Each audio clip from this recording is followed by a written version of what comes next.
Fala galera, estamos de volta com mais um Mais Pops! o nosso bate-papo sobre as notícias geeks e nerds da semana. Eu sou Marlo George e se você é novo por aqui, inscreva-se no nosso canal, acione o sininho para receber as notificações, nos siga nas redes sociais e acesse nosso site poltronapop.com.br. Eu posso garantir para você que a notícia mais comentada da semana foi a estreia do filme Coringa, da Warner Bros. Pictures, baseada nos personagens da DC Comics, criados por Bob Kane, Bill Finger e Jerry Robinson. O filme é estrelado por Joaquin Phoenix e dirigido por Todd Phillips, e já arrecadou somente nas bilheterias dos Estados Unidos a bagatela de 96 milhões de dólares. Para um filme que custou 55 milhões, ele praticamente se pagou e quase já deu um lucro de 100% se nós formos contar somente essa bilheteria dos Estados Unidos. Pois é, cara, o filme é grande pra caramba, tá com 9/10 lá no IMDb, né, ali na notinha do IMDb, do Internet Movie Database, ou seja, o filme promete um clássico instantâneo aí da DC, o que é muito interessante, um filme baseado em quadrinhos com esse tipo de repercussão. E o Cal J. Moon, nosso kryptoniano favorito, já assistiu o filme e vai fazer uma crítica para vocês aqui agora, né, sem spoilers nesse primeiro vídeo. Nós faremos um segundo vídeo onde ele entregará alguns spoilers, então fique ligado para que você não tome nenhum spoiler na cara se ainda não assistiu o filme, né? Então assim, esse primeiro vídeo, que é esse que você está escutando aqui agora, esse sim, esse não tem spoilers, o próximo ele terá, então tome cuidado para não tomar um spoiler. Eu detesto tomar spoiler. Cal, o que você achou desse filme aí, cara? Me conte tudo, não me esconda nada. O filme do Coringa está cercado de polêmicas, né? O pessoal falando que é um filme muito violento, que é um filme difícil, um filme complicado, né? Um filme muito perigoso. Inclusive eu próprio falei isso num vídeo que eu gravei para o Instagram logo que eu saí, né? Que eu saí da sessão, né? Eu estava muito atordoado, né? Eu estava muito impactado pelo filme, né? Pela história do filme, pelo jeito que o personagem é retratado. E a gente vai falar um pouquinho agora sobre o filme. Bem, vamos começar pela história, né? A história é bem básica, né? Não tem nada de muito grandioso na história. Na verdade, isso eu acho até que é um grande defeito do filme. Eu vou explicar por quê. É uma história simples do personagem chamado Arthur Fleck, que ele tem uma mãe doente, uma mãe que está sofrendo de demência, né? A gente percebe que ela não está nas suas faculdades mentais corretas, né?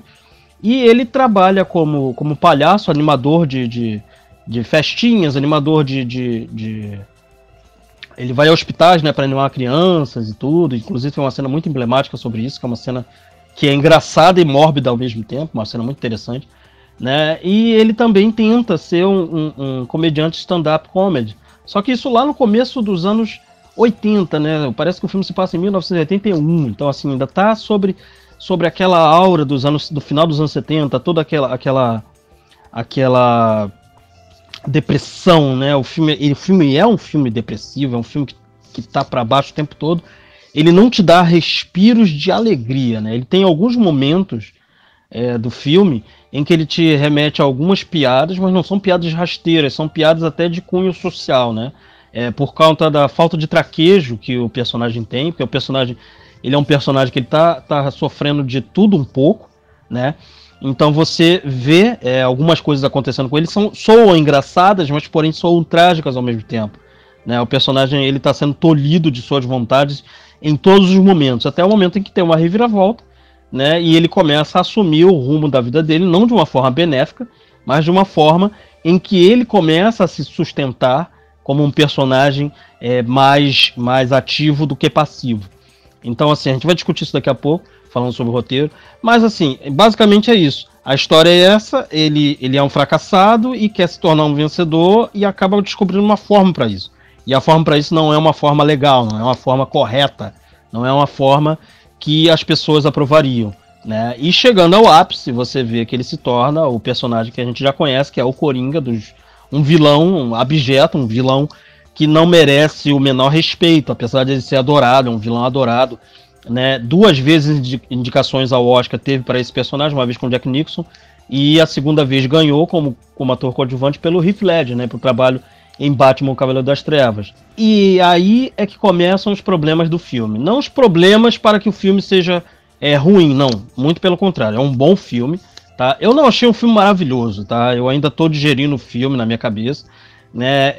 Eu não vou com as correntes que estão na internet dizendo que o filme ele é responsável por induzir as pessoas a idolatrarem o Coringa. Muito pelo contrário, ao final do filme a gente tem certeza que esse personagem não deve ser idolatrado, que você não deve nem utilizar uma camisa do personagem, é como se você utilizasse a camisa de um traficante, a camisa de um bandido, entendeu? Ou a camisa de um político ao qual você não respeita. Mas dito isto, né, ao começo do filme você até tenta se interessar pelo personagem, porque você vê que é um coitado, né? E o mundo tá cheio de coitados, né? Tá cheio de pessoas que merecem algum tipo de compaixão. E você vê que ele é uma pessoa que tem um desequilíbrio mental, ele está tentando vencer das formas dele, ele não consegue, até que ele encontra uma forma que, por um acaso, né, por autodefesa, alguém pode até definir assim, né, ele acaba sentindo o poder. E esse poder é uma arma. Esse poder é quando ele mata algumas pessoas. Eu não vou dizer o que é, mas essa cena inclusive está no trailer, né? Não a conclusão da cena, mas um pedaço dela em que ele ri descontroladamente, né? Numa situação que ele não deveria rir. E ele tem esse problema psicológico, esse problema existe, é um problema mental e psicológico, que algumas pessoas elas têm esse tique nervoso, uma espécie de tique nervoso, em que elas riem descontroladamente, em momentos em que elas não deveriam rir, né? Como, por exemplo, alguém se machuca seriamente, a pessoa descontroladamente começa a rir, algo do tipo, tá? Em momentos, essas pessoas elas não têm controle sobre esse instinto natural. E ele ri descontroladamente, perdão, de uma forma que você fica até agoniado, porque ele chega a tossir e quase vomitar de tanto rir, né? Então, assim, é uma coisa muito, muito peculiar que foi feita no filme para explicar as milhares de risadas do Coringa.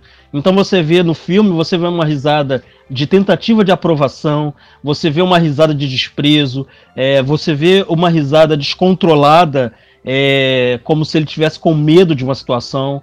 Então você vê diversas situações em que ele dá diversas risadas. Então o Coringa do filme não tem uma risada específica. Ele tem diversas risadas que você analisa a situação e entende por que ele está rindo por causa do olhar dele, né? O Joaquin Phoenix está fantástico no filme. Ele está fazendo um personagem que ele trabalhou muito para burilar e transformar em algo que poderia ser palatável. Esse personagem é completamente possível na vida real.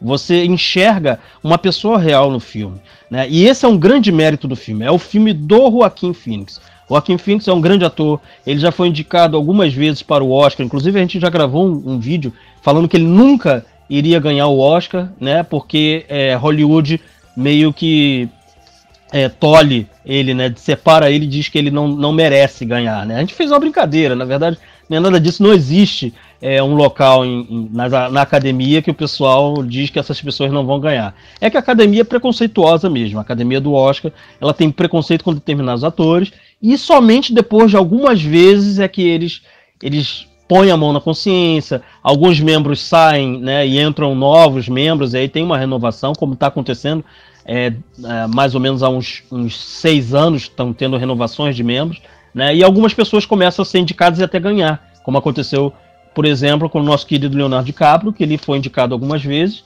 né, e algumas vezes por papéis até que algumas pessoas dizem que eram mais merecedoras do que o papel dele em O Regresso, né? Mas em O Regresso foi o filme que ele finalmente pôde ganhar o Oscar, né? E foi agraciado com essa premiação. Mas assim, voltando ao Coringa, você vê que o Joaquin Phoenix está empenhado no papel, né? Ele está entregue, ele tem um roteiro para seguir, diferente das outras versões do Coringa que a maioria delas eram improvisadas, né? As versões você tinha todos os outros personagens, os atores com falas decoradas, e o Coringa era mero improviso. Aqui não. Aqui você vê uma linha de raciocínio lógico para que você siga a vertente do personagem. Você consegue enxergar que existe uma programação para que aconteça determinadas coisas em algumas cenas. Então, assim, você vê o Joaquin Phoenix seguindo um roteiro que é escrito para ele. O próprio diretor Todd Phillips, que ajudou a escrever o roteiro junto com o Scott Silver, disse que só pensava em Joaquin Phoenix para o papel, e realmente você não enxerga de outra forma. Talvez, a única pessoa que poderia fazer esse papel tão bem quanto, por incrível que pareça, é o Jim Carrey. Você enxerga algumas nuances que o Jim Carrey poderia reproduzir no filme, né? Mas o problema todo é que o Jim Carrey é bem narcisista, né? Ele é um ator que ele quer aparecer o tempo todo, então talvez ele colocaria coisas no filme em que ele não conseguiria se desvirtuar da chave Jim Carrey, né, de comédia. Talvez o filme ficaria bem mais engraçado, e não era essa a proposta do diretor Todd Phillips, né? A proposta era realmente um filme para baixo, um filme de estudo de personagem, né? Tanto que a crítica que eu escrevi semana passada, assim que eu saí do cinema, né, eu chamei de um estudo em vermelho, né, em homenagem ao Sherlock Holmes, né, em homenagem à primeira história do Sherlock Holmes, né, que era um estudo de personagem justamente para poder saber por que aquele personagem do livro cometia os crimes que ele cometia, né, quando descoberto. É curioso porque você no filme tem um mistério a ser desvendado, né? Você assiste pensando assim, eu vou descobrir a origem do Coringa agora, e na verdade até o próprio personagem está descobrindo a sua origem, de onde ele vem. Algumas coisas sobre o passado dele são reveladas, e assim, reveladas através da mãe dele, mas eu digo isso de uma forma que não é ruim não, tá? Essas homenagens, todas essas homenagens, né, não são ruins. Por exemplo, a forma que o Joaquin Phoenix se move quando ele tá vestido de Coringa, e quando ele já está, entre aspas, incorporado como o Coringa, quando ele finalmente desenvolve essa psique do personagem, você vê uma coisa muito elegante, os movimentos muito calculados, né? E algo que eu até falei isso na minha crítica, que me lembrou, estranhamente me lembrou, o que o Fred Astaire, né, o falecido Fred Astaire, ele fazia no cinema, aqueles movimentos sinuosos, mas completamente calculados, né, de dança, e também do Michael Jackson, por incrível que pareça.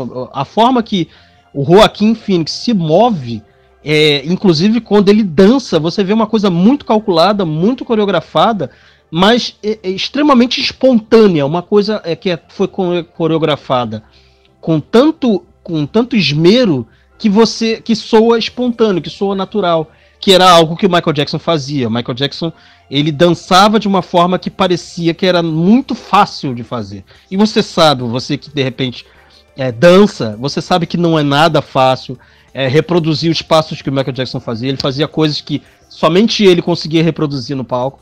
E o Coringa do Heath Ledger, não, perdão, olha aí, ato falho. O Coringa do Joaquin Phoenix é algo parecido. Ele tem movimentos elegantes, né? Apesar do que ele vai fazer não é nada elegante, não é nada bonito de se ver, né? Ele mata pessoas com requintes de crueldade. Assim, tem uma cena especificamente que se passa no apartamento dele, que eu não vou revelar o que é, que choca, e a câmera ela mostra tudo. Você vê tudo o que acontece. E você vê o personagem manchado de sangue e ele não se importa. Porque ele não se importa mais com o que está acontecendo com ele. Então, assim, é curioso porque você vê esse personagem se construindo e se desconstruindo do que ele era e do que ele passou a ser. É algo parecido com o que acontece com o Walter White, né, na série Breaking Bad.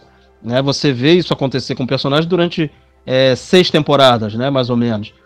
E no filme você tem 2 horas, então você vê isso é um passo ruim do filme, que você vê que é um pouco rápido, porque em 1 hora você tem já essa desconstrução, e a partir da 1 hora seguinte, você já tem a elaboração e a concretização desse personagem em tela.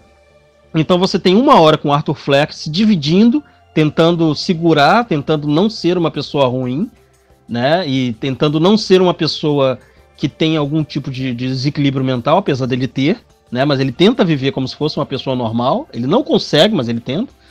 E depois você vê ele entregue à loucura, né? E não é nada bonito de se ver. Não é um negócio que você assiste e você fala assim, tá aí, esse personagem é maneiro e tal. Não é. É um personagem terrível. É um personagem que você olha e você sente muito medo do que acontece. Você fica espantado do que acontece no cinema, né? Eu saí do cinema atônito, eu saí do cinema estupefato. Eu saí do cinema sem saber se eu vi um filme bom, né? Depois eu fui pensando, eu fui vendo os elementos. E eu acredito que é um filme bom, só que eu repito o que eu disse no vídeo do Instagram. Eu ainda não sei se eu gostei do filme.